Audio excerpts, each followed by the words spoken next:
തന്റെ ഗാംഭീര്യമേറിയ ശബ്ദം കൊണ്ടും സാരവത്വം ഹൃദയഭേദകവുമായ വാക്കുകൾ കൊണ്ടും വിസ്മയം തീർത്തവരായിരുന്നു ബഹുമാനപ്പെട്ട നിറമരുതൂർ മരക്കാർ മുസ്ലിയാർ. ആ ഗാംഭീര്യത്തിന് പിന്നിൽ മറ്റൊരു മഹാന്റെ അല്ല, ഒരു സൂര്യ തേജസ്സിന്റെ വാക്കുകൾക്ക് വലിയ പങ്കുണ്ടായിരുന്നു. അങ്ങനെയാണടാ ഗുരുത്വമുള്ളവർ പറയുക, ഇനി മുതൽ നീ പറഞ്ഞോടാ, നിനക്കൊന്നും വരില്ല, അള്ളാഹു നിങ്ങളുടെ സംസാരത്തിൽ ബർക്കത്ത് ചെയ്യട്ടെ.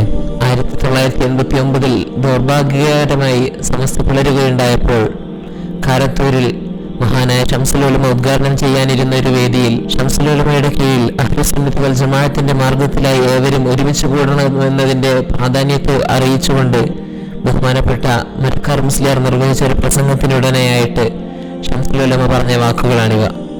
വടിവത്ത് ഭാഷയിൽ ഹൃദയാന്തരങ്ങളെ സ്വാധീനിക്കാൻ കൽപ്പുള്ള ഒരു പ്രതിപാദനനായ പ്രഭാഷകനായിരുന്നു മഹാനവർകൾ. തന്റെ പിതാവിനെ പോലെ സംസ്ഥാന ഫത്വ കമ്മിറ്റിയിൽ ദീർഘകാലം മഹാനവർകളും സേവനമനുഷ്ഠിച്ചിരുന്നു.